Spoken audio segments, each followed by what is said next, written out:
Oke, baik. Boleh perkenalan dulu Bu Atika. Assalamualaikum. Waalaikumsalam warahmatullahi wabarakatuh, Bu. Perkenalkan, nama saya Hatika Wulandari. Saya mengajar di SDIT Usama bin Zaid, Serdang Bedagai, Bu. Oke, baik ya. Bu, coba Ibu jelaskan ya mengenai teori belajar yang Ibu pahami atau yang Ibu ketahui dan berikut contohnya. Teori belajar yang saya ketahui itu ada 4. Yang pertama, teori behaviorisme. Teori behaviorisme ini adalah teori yang menekankan eh, pada perubahan tingkah laku yang dihasilkan dari interaksi individu dengan lingkungannya. Kita memberikan stimulus respon di sini, Bu. Contohnya, kita memberikan hadiah kepada peserta didik ketika peserta didik kita itu benar menjawab pertanyaan dari kita. Yang kedua, teori kognitivisme. Teori ini berfokus pada internal dalam susunan otak manusia, Bu. Contohnya seperti pemikiran, penalaran, dan pemecahan suatu masalah. Nah, contohnya di sini, Bu, yaitu kita menyuruh peserta didik kita untuk membaca, untuk membuat rangkuman suatu materi, gitu, Bu. Yang ketiga yaitu teori konstruktivisme. Teori ini proses membangun pengetahuan berdasarkan pengalaman, Bu.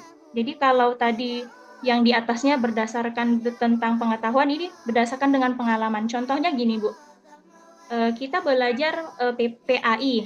Jadi kita tentang Sirah Nabawi misalnya. Jadi kita menunjukkan kepada peserta didik itu video-video tentang sejarah Nabi Muhammad misalnya seperti itu, Bu.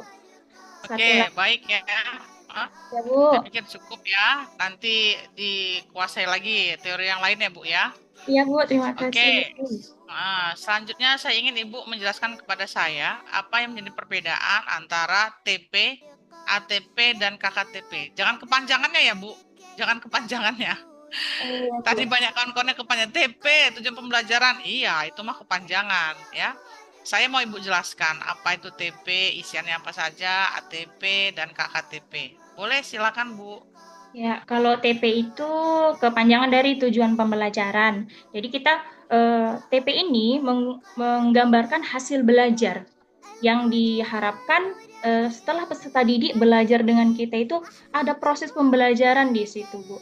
Kalau ATP tadi alur tujuan pembelajaran. Jadi di sini adalah pembelajaran itu merupakan rangkaian tujuan pembelajaran yang disusun secara sistematis dan berdasarkan dengan proses pembelajaran yang ada di tempat kita gitu, Bu. KKTP itu adalah indikator-indikator turunan dari TP tadi, Bu.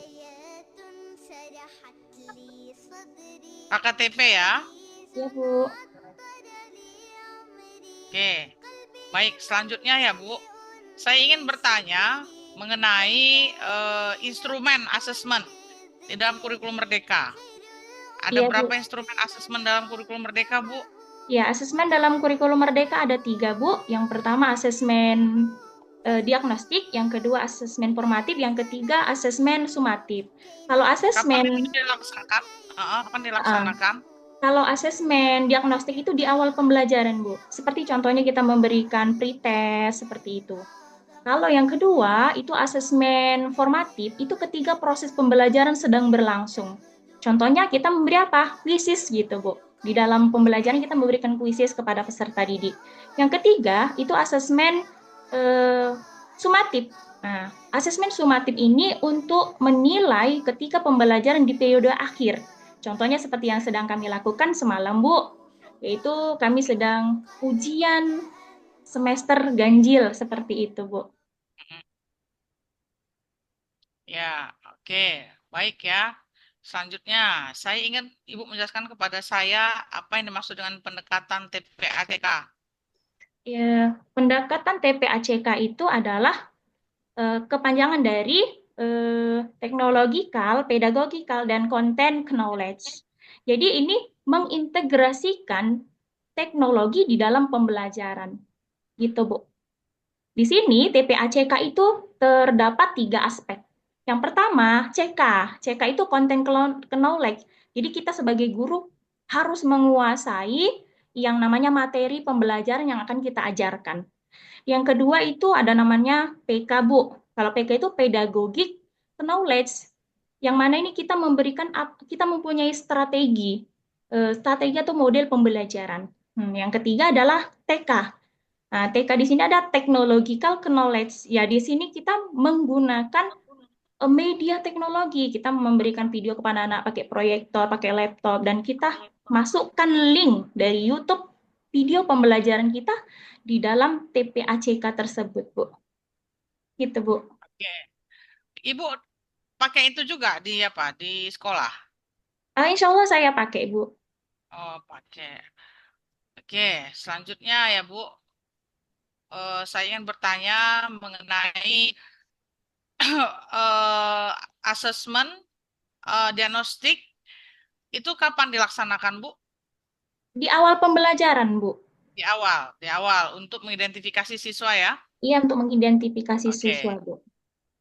Kalau proyek P5P2RA, coba Ibu sebutkan dulu apa saja profil Pancasilanya? Untuk Projil Rahmatan Lil Alamin ya, Bu? Bukan profil Pancasila. Kan ada dua profil tuh, profil Pancasila sama profil pelajar Rahmatan Lil rahmatan lil Alamin. alamin. Baru ada temanya, oh, gitu. Iya, Bu. Jadi Coba Ibu. untuk profil pelajar Pancasila yang pertama yaitu berketuhanan, yang kedua berkebinekaan global, yang ketiga salah Bu, maaf Bu, beriman dan bertakwa kepada Tuhan Yang Maha Esa. Yang kedua berkebinekaan global, yang ketiga bergotong royong, mandiri, dan bernalar kritis serta kreatif, Bu. Oke, baik ya. Kalau temanya ada berapa, Bu? Temanya ada 6, Bu. Oh, 6. Tema, Bu, bukan profil. Ibu bedakan Tujuh. dulu antara tema dan profil. Oh iya, Bu, ada 6, Bu. Salah. Oh, bergaya hidup, Salah lah. gaya hidup Ada berkelanjutan. 8. 8. Gaya hidup berkelanjutan, kearifan Ah, lokal, ah. kebinaan tunggal ika, eh, Hmm, apa lagi? Demokrasi, hmm. bangun jiwa dan raga, terus kewirausahawan, sama ber, ber Keberkaryaan, iya Bu, kepekerjaan. berkaryaan. Satu Masya itu Allah Bu. SMK. Itu SMK Iya, itu ya. iya Bu. Oke. Makasih Bu udah diingatkan Jangan Bu. lupa ya. Oke, sekarang saya ingin Ibu menjelaskan kepada saya apa yang menjadi penciri dari PTK. PTK ya Bu. Ya, Ciri-ciri PTK ya Bu. ya. Ya, PTK itu merupakan penelitian yang dilakukan untuk meningkatkan kualitas pembelajaran di kelas. Jadi ciri-cirinya Cara itu, melakukannya, ya Bu, cara melakukannya, ulangi Bu. cara melaksanakan PTK itu Bu, apa cirinya yang membedakan dia dengan yang lain? Eh, ada kita memakai siklus 1 dan siklus 2. Jadi penelitian kita di situ ada penelitian, ada identifikasi masalah, ada rumusan masalah, dan juga ada hasil evaluasinya serta kesimpulannya, Bu. Refleksi, Bu. Kalau Oh PTK ya, namanya refleksi. refleksi. Ya, Bu, Ya. refleksi. Oke, jangan lupa ya, nanti di PPL 2 dilaksanakan, Bu. Ya, Bu. Ya. Oke, baik. Oke, Pak Alit, itu cukup dari saya, Pak. Oke, baik. Ibu Hatika, silakan buka Al-Quran Surah Al-Baqarah Ya, Bu. Ya, ayat, Pak. ayat 45. Silakan Ibu baca. 45. Ya, Pak. Ya. Oke, silakan. Ya, Pak. A'udzu billahi minasyaitonir rajim. Wasta'inu bis sabri was salah. Wa innaha lakabiratun illa 'alal khashi'in. Sekali lagi Bu, ayat yang sama. Ulang ya, Pak. Ya. Ya. أعوذ بالله من الشيطان الرجيم واستعينوا بالصبر والصلاة وإنها لكبيرة إلا على الخاشعين. Oke, Surakallah. Silakan Ibu tutup Ya, Pak. Al-Qur'annya, ambil kertas dan spidol. Al-Qur'annya sudah ditutup, Bu? Sudah, Pak. Oke, silakan Ibu tulis kembali ayat yang barusan Ibu baca. Surah Al-Baqarah ayat 45 ya, Pak? Yang barusan Ibu baca, Iya, Pak. ya.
Ya, Pak.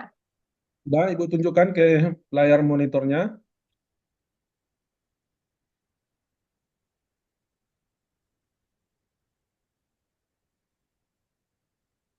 Angkat ke atas sedikit lagi, Bu.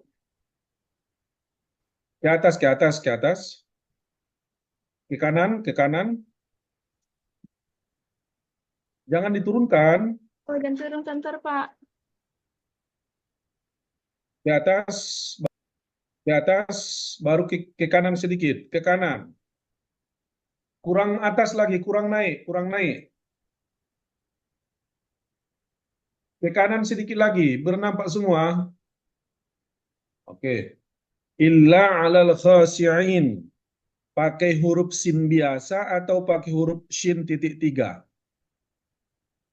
Sebenarnya titik tiga, Pak. Nanti itu salahnya, Bu, ya. Itu kurangnya, ya.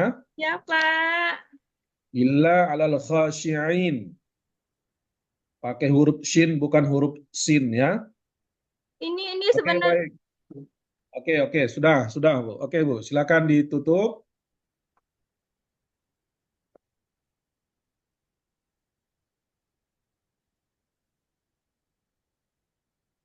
Silakan Ibu keluar keluar dari. beserta yang lainnya. Oh ya, Pak. Terima kasih, Pak. Oke. Assalamualaikum. Assalamualaikum Salam warahmatullahi warahmatullahi wabarakatuh. wabarakatuh.